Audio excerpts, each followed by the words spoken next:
L'homosexualité, sujet tabou en milieu bantou et même dans les milieux chrétiens.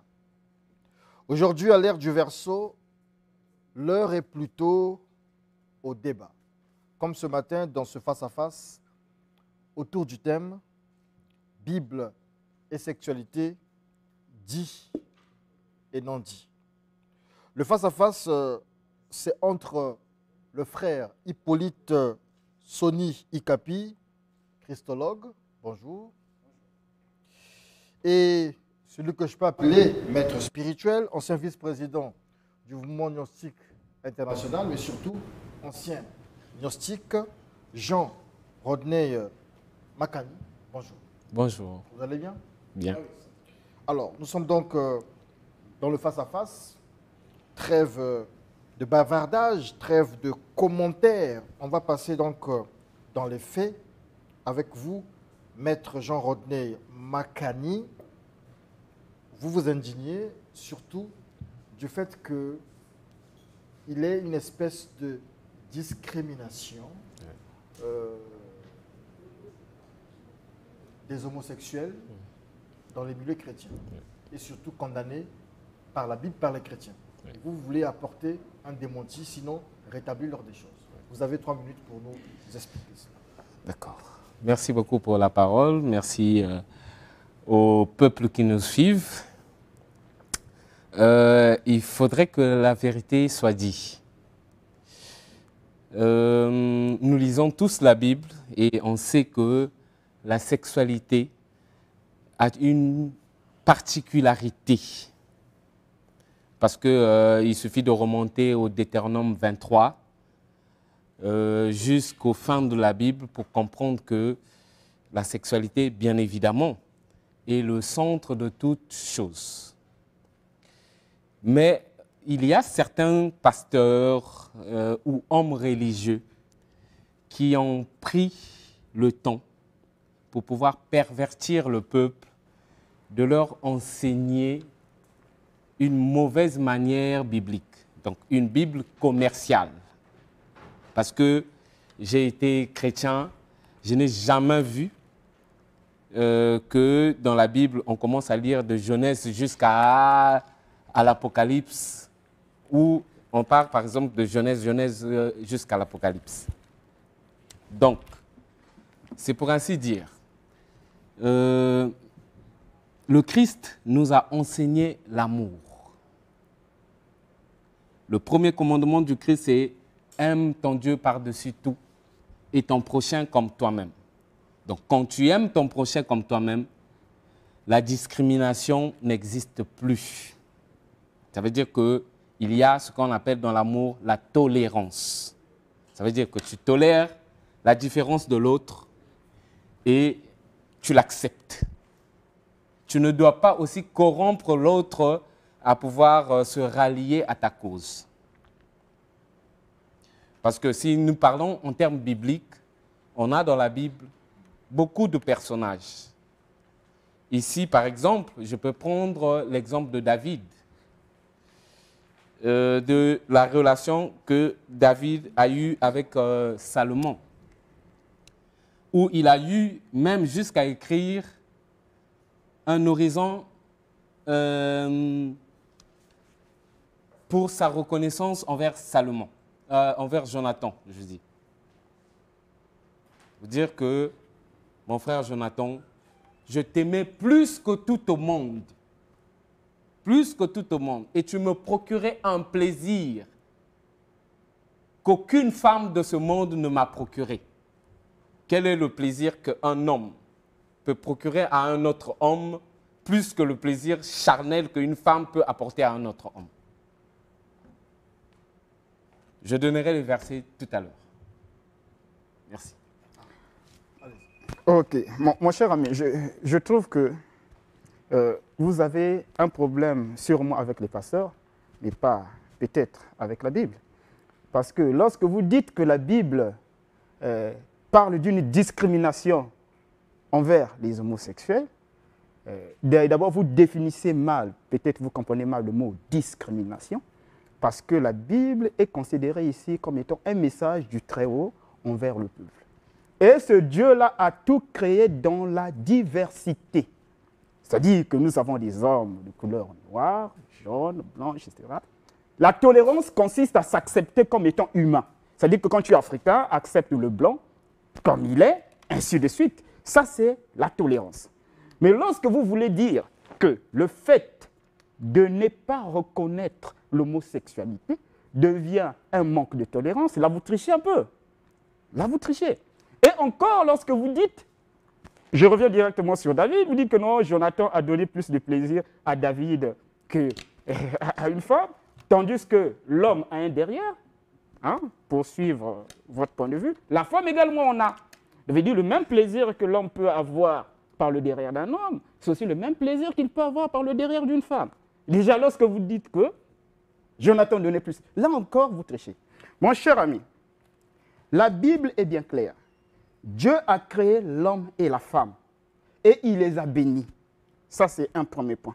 Deuxième point, l'homosexualité est une déviance des relations sexuelles naturelles. C'est ce que la Bible dit. Et la Bible nous recommande de poursuivre l'acte sexuel tel que lui-même il l'avait prescrit et puis ordonné. Je ne vois pas où le mal. Sinon, les homosexuels sont des personnes déviantes qui font des actes contre nature.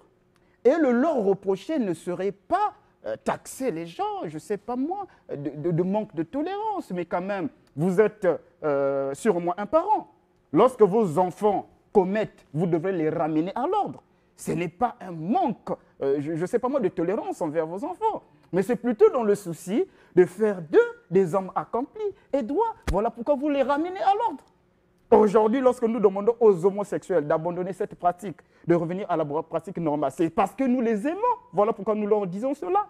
Sinon, nous devrons leur laisser se perdre, justement, dans leur plaisir.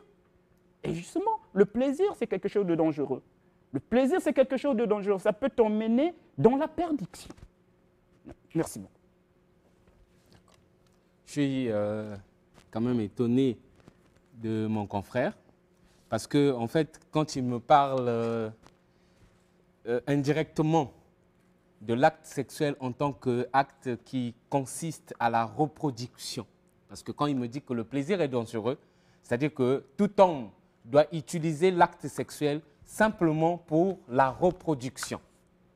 Mais je pense que, hormis le fait, nous sommes des hommes, hormis le fait que l'acte sexuel soit utilisé comme simplement désir de reproduction, beaucoup de hommes, y compris vous et moi, utilisent l'acte sexuel simplement pour se faire plaisir. Vous ne me direz pas le contraire. Donc, ça veut dire que tout ce que vous relevez en tant que désir sexuel, en tant que satisfaction, n'est que absurdité vis-à-vis de moi. Et quand même, je suis quand même désolé, parce que l'acte sexuel ne consiste pas seulement pour se reproduire, mais pour se faire plaisir.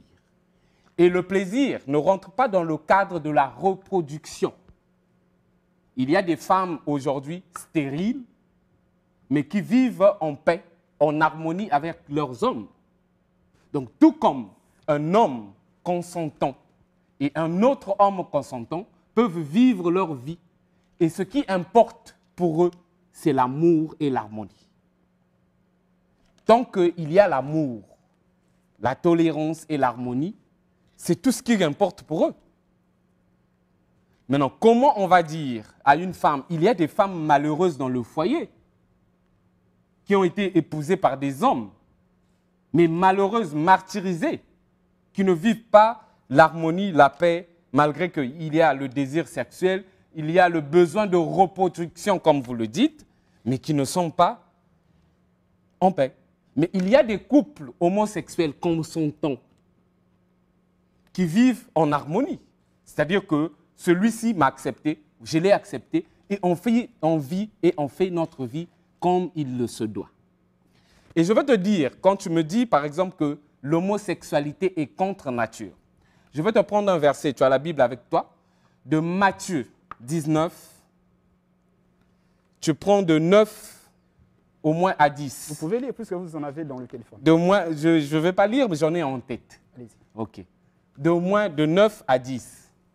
Jésus parle du mariage. Vous êtes christologue, donc ça veut dire que vous êtes le représentant ici et maintenant du Christ. Jésus parle du mariage. Et sur le mariage, Jésus dit quoi? Il enseigne son enseignement christique du mariage que Moïse, il parle même de Moïse. Moïse vous a interdit ou vous a permis. Ok. Merci beaucoup, mon cher ami. Regardez, mon ami. Je trouve que jusqu'à là, vous n'arrivez pas à incriminer la Bible. Je vais d'abord revenir. Regardez. L'homosexualité était classifiée comme des maladies mentales. Vous savez par qui? Par l'OMS. Et cela, c'est juste en 1983. Pas la Bible, l'OMS. OK? Nous poursuivons. Le terme, la définition de l'homosexualité est ressortie autour du 19e siècle. Dans l'histoire, nous avons des peuples qui ont toujours... nous avons constaté l'homosexualité qui était présente dans les peuples.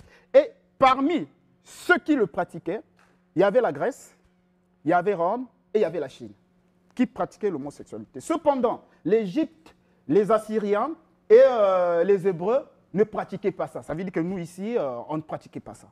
Donc, ce qui revient à dire que la condamnation de l'homosexuel ne date pas d'aujourd'hui, mais ça date depuis les temps anciens. Mais lesquels qui pratiquaient l'homosexualité? C'est justement Rome, Grèce et Rome et Grèce. Et vous connaissez que non, la Rome et la Grèce antique, c'était des barbares. C'était des personnes sans instruction.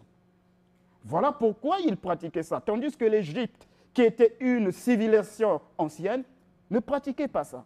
Et c'est cette influence-là, avec je vais dire, l'influence de l'Occident, ils ont maintenant imposé ça dans d'autres pays. Maintenant, avec l'arrivée du christianisme, voilà comment est-ce que l'Occident arrête, je veux dire, abolit la pratique, l'acceptation de l'homosexuel avec le christianisme. Donc, l'Occident chrétien ne pratiquait plus l'homosexuel. Donc, mon cher ami, vous êtes en retard pour incriminer la Bible. L'homosexuel était condamné bien avant même l'arrivée de la Bible.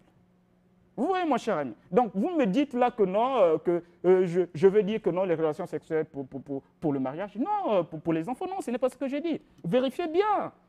Le mot sexuel, c'est quelque chose... une grande partie du monde n'a jamais été d'accord avec toi. Mais c'est imposé par l'Europe parce qu'ils ont des racines barbares. Merci. Je reviens quand même sur ce verset parce que j'étais déjà dans le droit chemin. Donc, je te prends Matthieu 19. On prend de 9, 10 ou 11. Que dit Jésus? C'est un enseignement qui relève du mariage. Et le mot-clé, je l'ai dit tout à l'heure ici, que la Bible a été écrite à l'ère du poisson. Le poisson parle dans l'eau et tout ce qu'il se dit, personne n'écoute. Matthieu 19, 9, 10, mais ça ne parle pas de... Ça parle du mariage. Ah, je vais revenir là-dessus. Okay. Ça parle du mariage. Donc, ça veut dire quoi? Le poisson parle dans l'eau et tout ce qu'il dit ne s'écoute pas des gens. Il peut même pleurer, mais personne ne peut l'écouter. Qu'est-ce que dit Jésus? Le mot-clé dans la Bible de l'homosexualité, c'est eunuque. Vous pouvez consulter un dictionnaire. C'est eunuque. Jésus dit, il y a des eunuques qui le sont depuis le ventre de leur mère. Il y en a qui le sont devenus par la volonté des hommes. On assiste ça ici.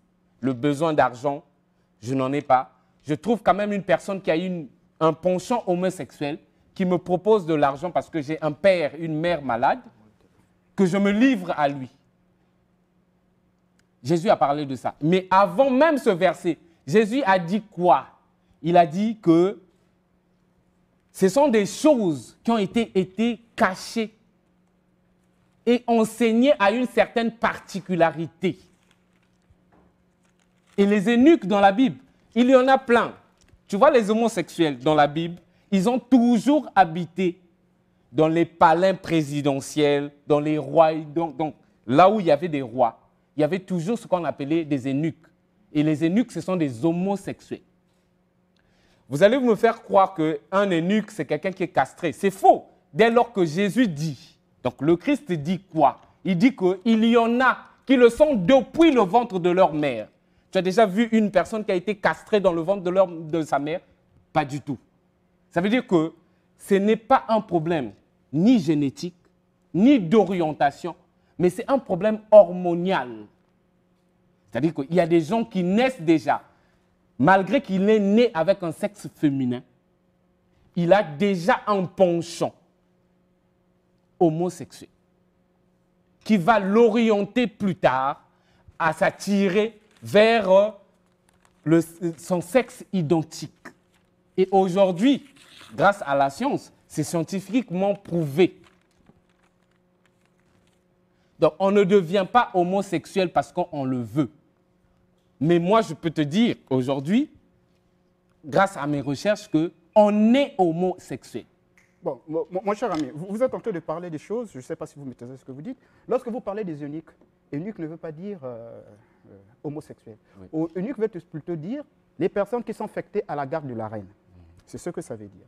Et pourquoi la majorité de ceux qui étaient affectés à la garde de la reine, pour ceux qui étaient nés normalement, étaient castrés? C'est justement pour éviter que la reine puisse tomber dans la débauche avec sa garde. Okay? C'est par prudence.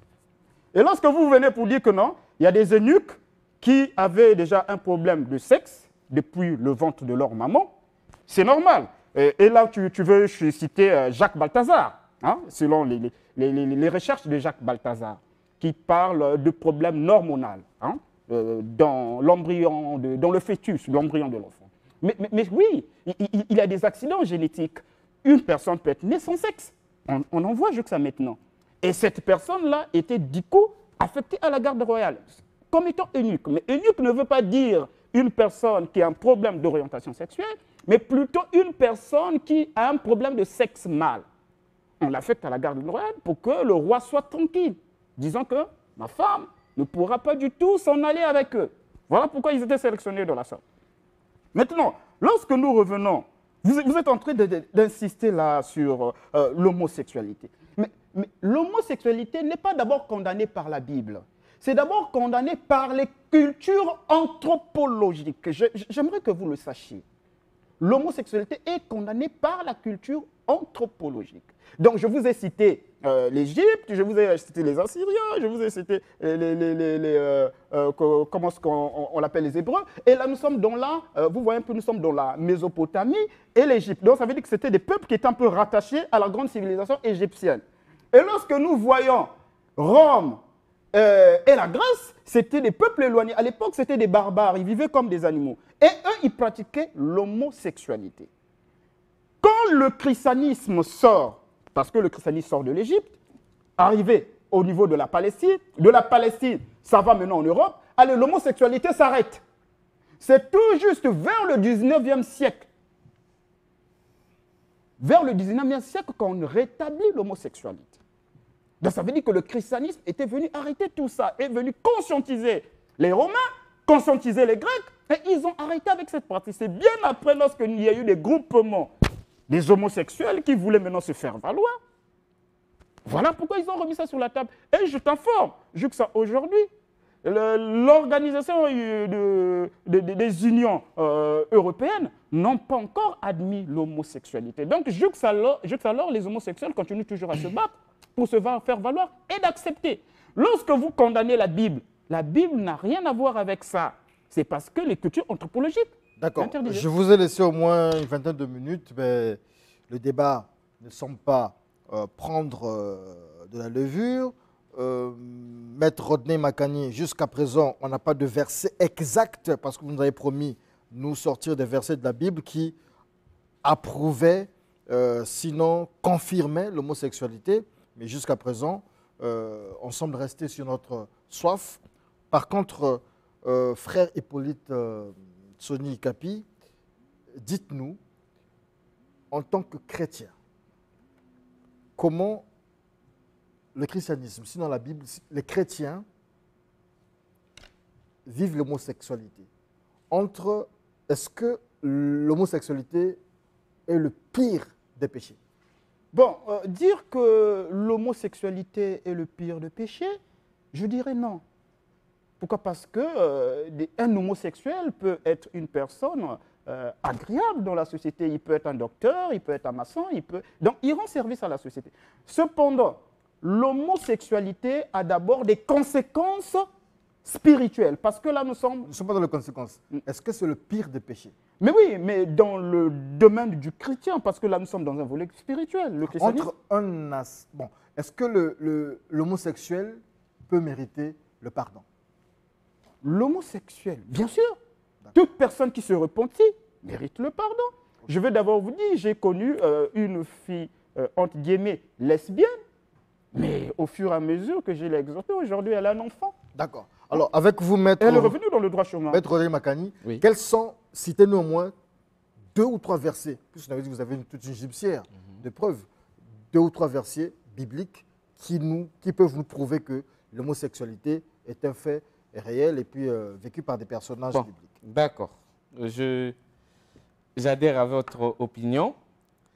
Le premier verset que je veux vous citer, c'est celui de 1 Samuel 20, 30. L'affaire de Jonathan, là? Oui. Ça, on l'a Donc déjà j'ai écouté. parlé de David et Jonathan. D'accord. Donc 1 Samuel 20, 30. D'accord. On peut aller plus haut, Ok.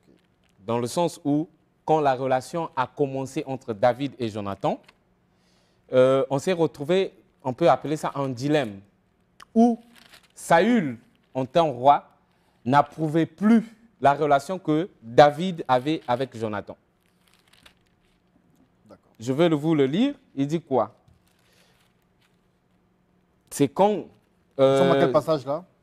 1 Samuel 20, 30. D'accord. Donc, Ça me- il dit quoi? Saül voulait que Jonathan livre David, le livre David pour le faire tuer. Et par rapport à l'attachement, je dis bien l'attachement que que Jonathan avait vis-à-vis de David, il ne l'a pas permis. La preuve, c'est Jonathan qui a fait fuir David en Israël pour le cacher, tellement que son amour était grand. Mais le passage que vous donnez là, verset 30 là, ça ne parle pas de... Nous, on cherche des preuves. Oui, Ici, Saül se met en colère contre 1 Jonathan. Samuel 20, 30. 1 Samuel 20, 30, Oui. justement. Alors que la colère de Saül s'enflamma contre Jonathan, il lui dit quoi? Fils pervers. Fils pervers, ne sais-je pas que tu as pour ami, donc ami comme amant, parce que l'amitié, Alors, la version que j'ai ici nous dit, alors Saül se mit en colère contre Oui. Jonathan et lui cria, fils de chienne, fils de rebelle, Oui. crois-tu que je ne sais pas que tu as pris parti pour le fils d'Isaïe? oui, Tu as pris moi parti. je suis dans Louis II, il nous dit quoi? Il nous dit fils rebelle. Fils pervers et rebelle, ne sais-je pas que tu as pour ami le fils d'Isaac, honte à toi et à ta mère. D'accord. Un autre passage biblique? Un autre passage biblique, ça vient sur la mort de Saül et Jonathan. Référence? Je vous le donne tout de suite. D'accord. C'est des choses qu'il faut préparer quand on vient dans le face-à-face. Il faut avoir déjà ces documents. Oui, en fait, les documents, je les ai, mais il y en a un peu trop. Alors, ça va nous faire perdre le temps, bien évidemment, puisque le temps, il compte très bien. Il y a des appels, il y a des réactions. On va prendre le docteur Bosco Ben Youssef, Ok. rapidement, qui peut donner son avis sur l'homosexualité, lui qui est animiste. Je vais lire ici quelques messages. Bonjour. Ah, ok, d'accord.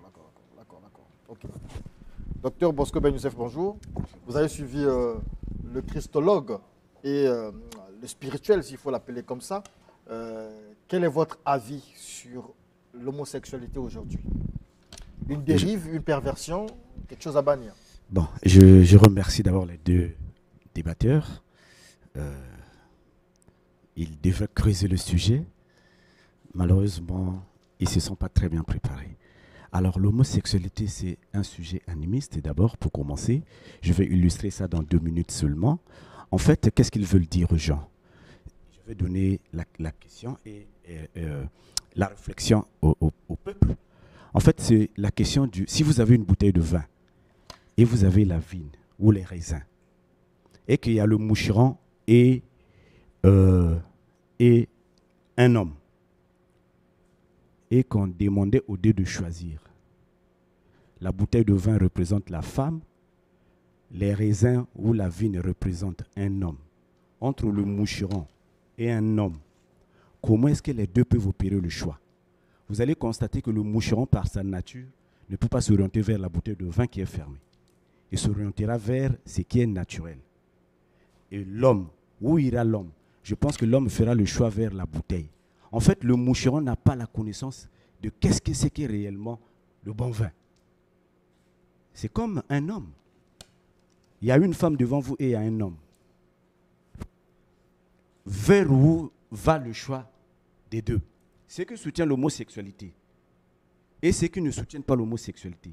C'est comme cette énigme entre le moucheron et l'homme vis-à-vis du vin qui est en bouteille et le raisin.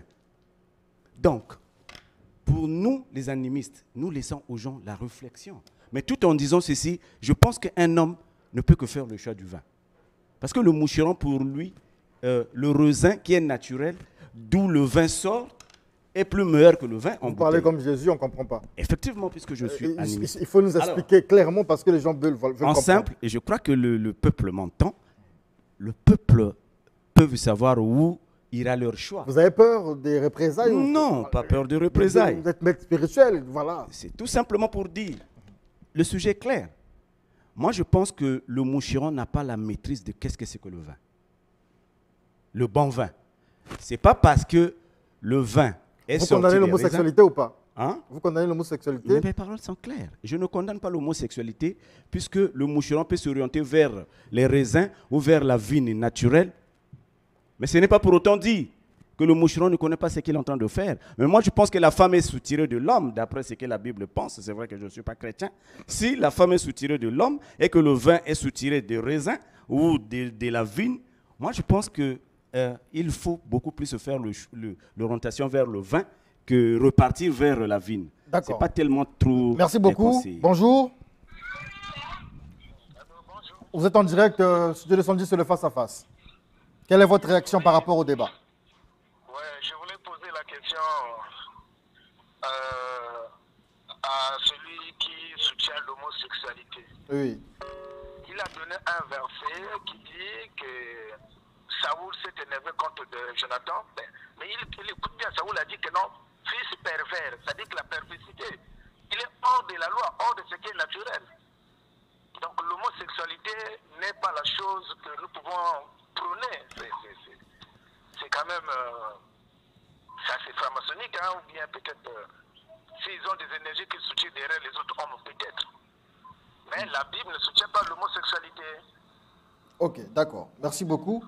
Vous pouvez réagir. Oui, je réagis par rapport à mon frère, tout en donnant le verset de 2 Samuel 1, verset 26, de l'horizon funèbre de David par rapport à la mort de Jonathan.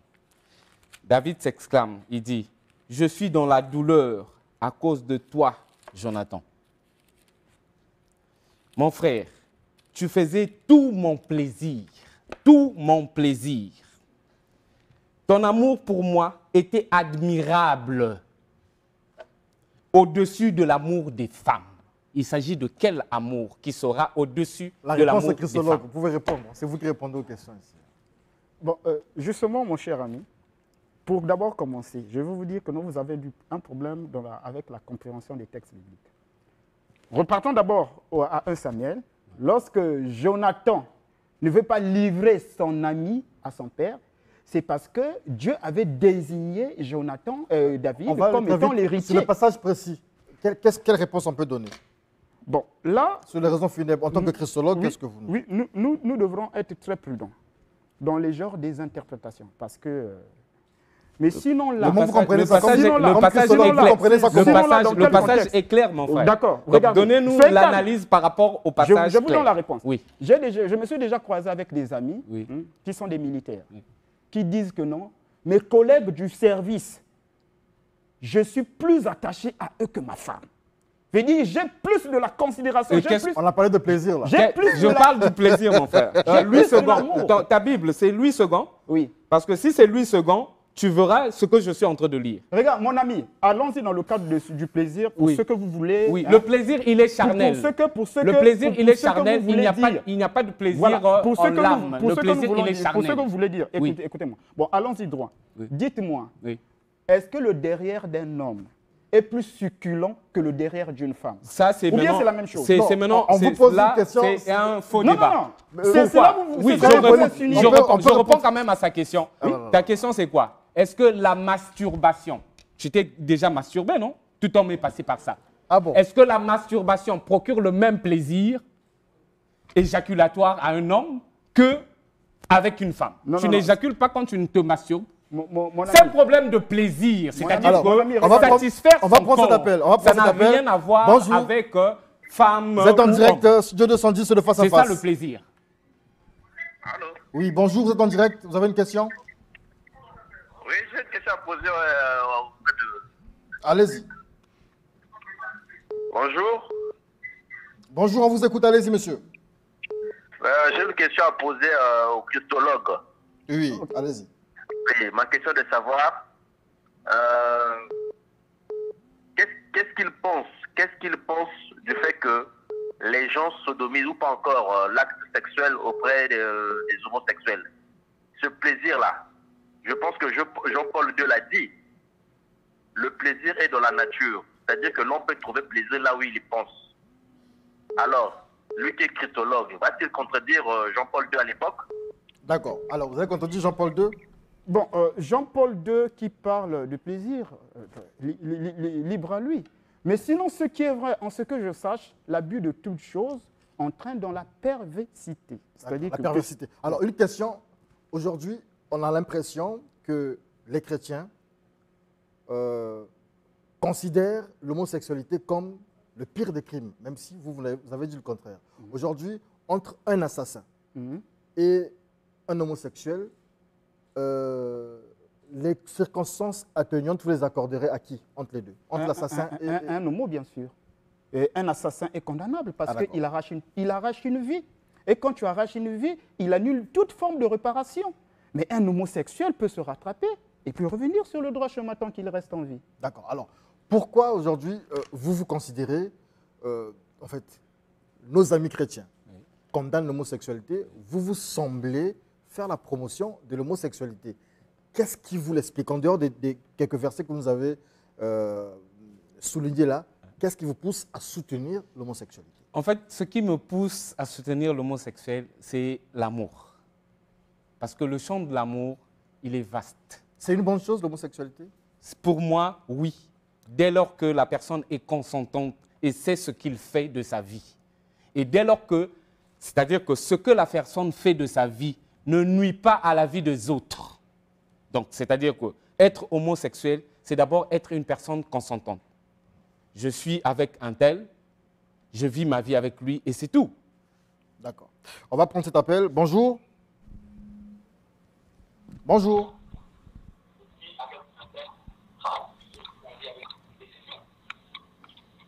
Vous êtes en direct, monsieur. Éloignez-vous de la télévision.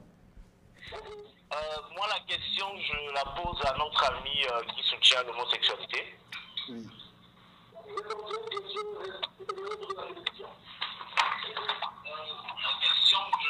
Monsieur, posez votre question, s'il vous plaît. Là, c'est bon, vous m'entendez? Allez-y, rapidement. Donc, la question, qu'est-ce que lui pense du verset de Lévitique 18? Qu'est-ce que lui pense de Lévitique 18, 22? Qui est clair parce que j'ai entendu D'accord. dire... Lévitique la 18, Bible. 22. D'accord. Lévitique, en fait, je m'attendais à cette question par rapport à mon ami christologue. C'est que les chrétiens ont un problème. Ils lisent la Bible dépendamment de ce qui les arrange. Parce que En fait, les chrétiens confondent aujourd'hui l'armée et l'Église.